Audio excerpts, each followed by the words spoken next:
So it's been a busy month for me, so I'm a little bit late to doing this video, but the month of January did come to a close just a couple of weeks ago, so I'm going to rank all 8 January new releases that I saw.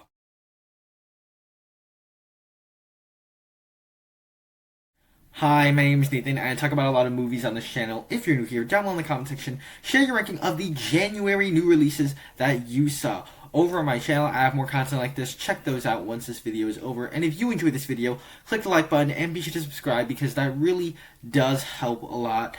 And as of January, as my review of the month, I would say this is probably one of the better Januaries that we've gotten in recent memory. So it's kind of been a good month for January.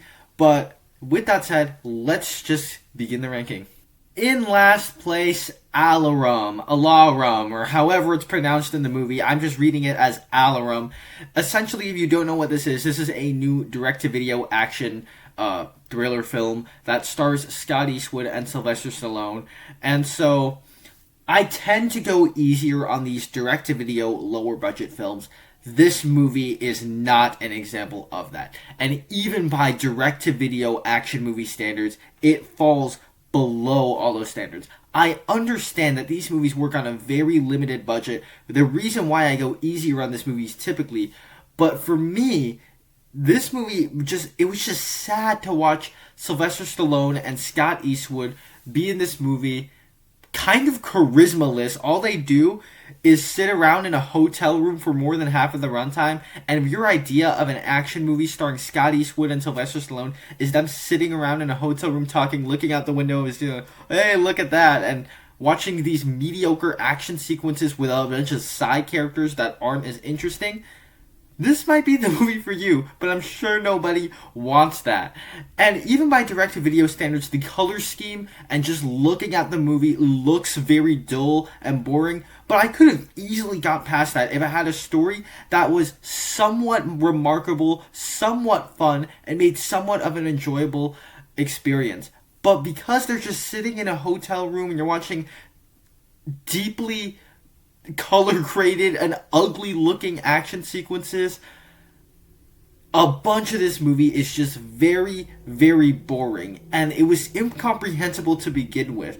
I actually can't even rant about the plot of this movie because I already forgot everything that happened in it. Very likely to be one of the worst of the year. Number 7, Back in Action. Back in Action is the new Netflix movie. It stars Cameron Diaz in her first film role in a decade, which made it a little bit interesting, as well as Jamie Foxx in there. And, had this movie had any other actress besides Cameron Diaz, I probably would not have watched it. But because I was intrigued about what Cameron Diaz was going to do after 10 years of taking a break from acting, I was very curious in checking this movie out. And it's the type of movie that, as soon as I finished, it made me think, of all the projects for Cameron Diaz to return to, why did she return to to the movie industry with a generic Netflix action movie? Another one of these that's just made to kind of scroll through Netflix and hey, look, it's Jamie Foxx. Hey, look, it's Cameron Diaz, and you just put it on. None of the characters are particularly likable or anything like that. The plot isn't very memorable, and the stuff that I do remember is all the very predictable stuff. The performances aren't very believable, unfortunately, for this movie. And as a comedy, there weren't really many laughs in this film. And so, it's not one of the better Netflix movies. It's just on par with all these super generic, lazy streaming movies that just so happens to have Cameron Diaz in it. Then we have Wolfman. This one really, really disappointed me. I really want to enjoy this movie more than I actually do. This is a new movie from Leigh Whannell, which is the primary reason I was most excited for it. I haven't seen the original Wolfman from the 40s, so I can't comment on how this one kind of changes it up from there. But very clearly, this, I think, was maybe Leigh Whannell's worst or biggest misfire that he's ever released. And it's an early contender for the most disappointing movie of the year. I can appreciate that Leigh Whannell, he said he stated himself like he kind of tried to take a more psychological approach to the Wolfman story, and the effects I do enjoy were practical. But on the flip side to that, while the effects were practical, the design of the werewolf itself doesn't really look like a werewolf. I don't really like it all that much. It looks more like a zombie to me, and I just didn't like the design of it. Also, the plot is very derivative of kind of The Fly from the 80s, but just a very slow version of that. And it also moved at a very slow pace at times. It felt like they had 40 minutes of plot and decided to stretch it out to a full feature-length film.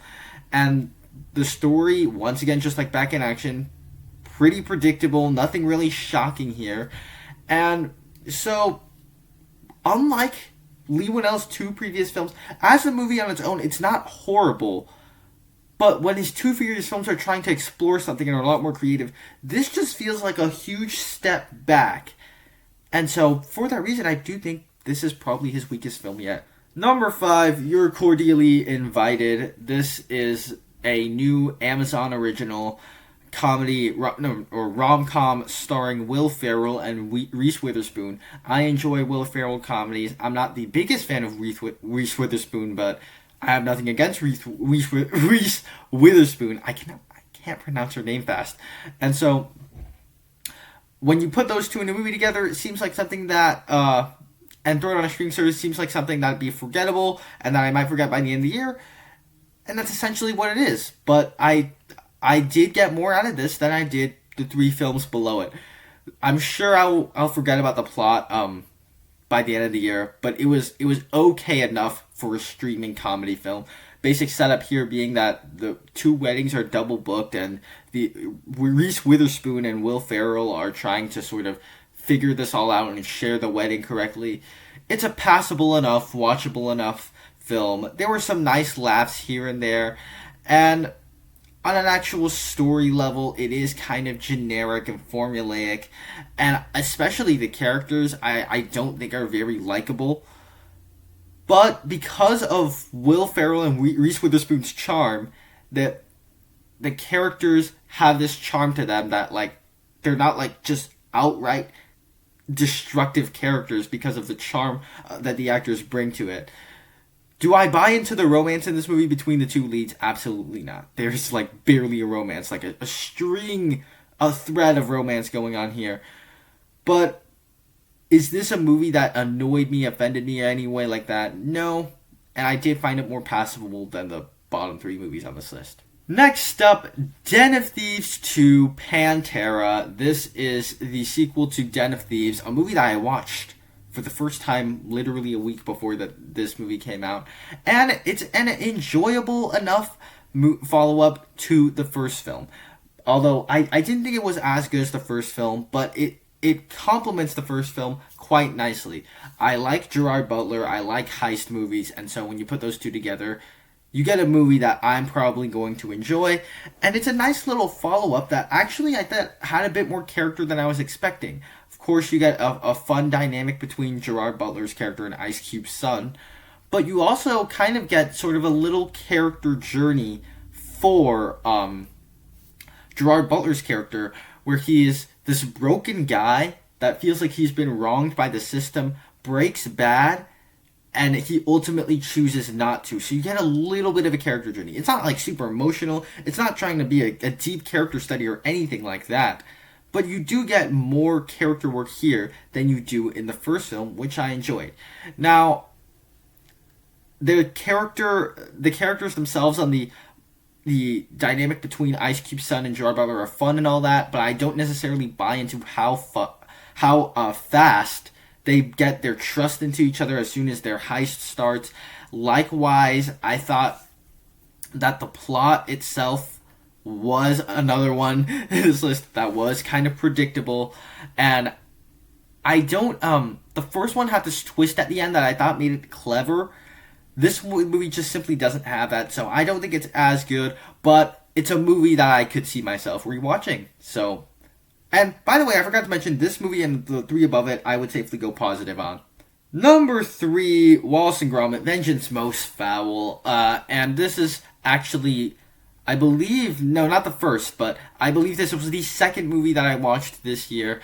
This is a new Wallace and Gromit movie that came out on Netflix.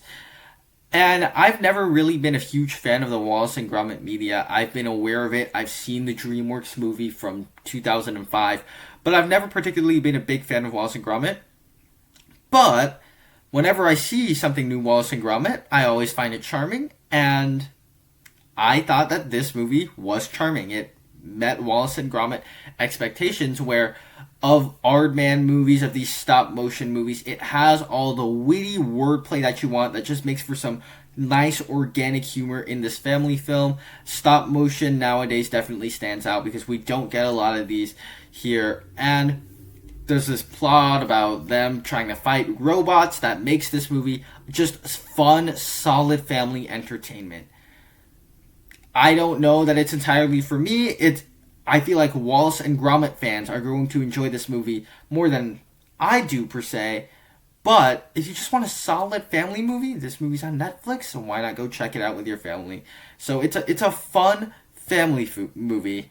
Maybe I won't rewatch it that much, but it did its job. It was fun and entertaining while I was watching it.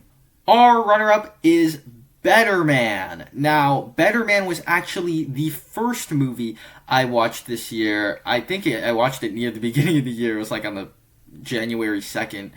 And this is a movie that I didn't go in with particularly high expectations, but I did go in excited, not because I knew who Robbie Williams was or anything like that, but because it was from the director of The Greatest Showman, which is possibly my favorite live-action musical of all time. I just absolutely love The Greatest Showman. I've rewatched it a bajillion times. So, very modest expectations going into this movie.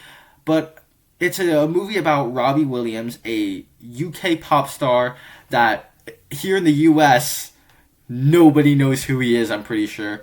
And he is a monkey in this movie. So that was a strange sort of gimmick. I didn't know how they were going to work it out. But I thought this movie actually ended up to be like directly up my alley. This is the type of film that I could find myself rewatching because I just thoroughly enjoy the style that the director of The Greatest Showman, Michael Gracie, brings to this movie. With all the musical sequences and everything, I loved all that stuff in this movie.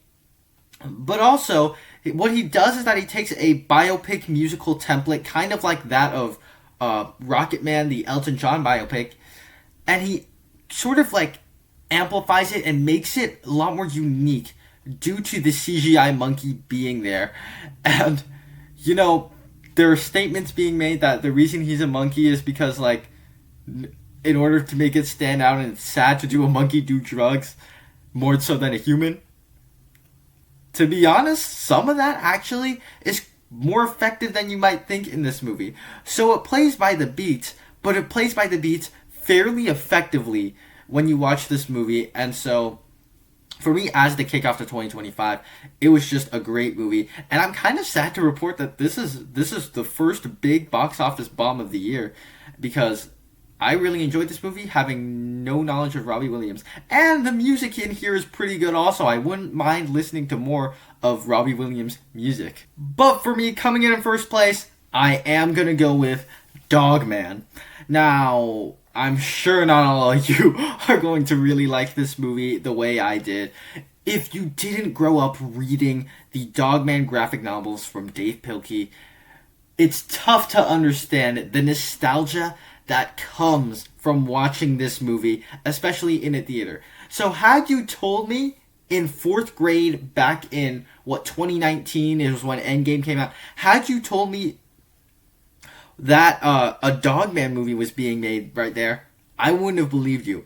And here we are, and I felt like an actual little kid watching this movie in the theater, because it was just a great theater experience as somebody that's a big fan of the Dogman books. I've read almost all the books. I think I stopped at like the 10th one, but I still have a whole bunch of Dogman books over there. In fact, I have one right here to show you that I am a big Dogman fan, and I know all of the lore, I know all the jokes, and I prefer Dogman much more to Captain Underpants. So when the trailers for this movie dropped, it put a big grin on my face, and they captured the aesthetic of those books properly. It did feel like it understood the Dogman character and the graphic novels. And I enjoyed this movie much more than the Captain Underpants movie from 2017. It comes with all the Dave Pilkey ADHD humor that is thrown into this movie, but also has sort of a character arc and heart, especially when it comes to Petey in this movie, who he actually has some sort of a heart and a little bit of a profound character arc. And that's why, like, DreamWorks has been on such a hot streak lately.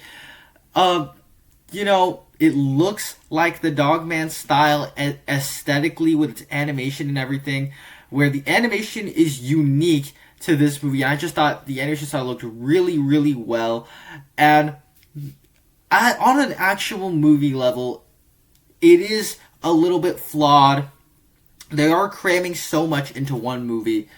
But if you can get past that, and if you grew up reading the books just like me, I had a big grin on my face from beginning to end watching this movie. It was very funny, it was heartfelt at times, and it gave me childhood nostalgia. So for me, due to my personal preference and what I prefer, the Dogman movie is the best movie of January. There you have it. That's my ranking of the January new releases. Down below in the comment section, share your ranking over on my channel. There's more content like this. Check those out right now. Thank you guys so much for sticking around to the end. I will see you in the next one.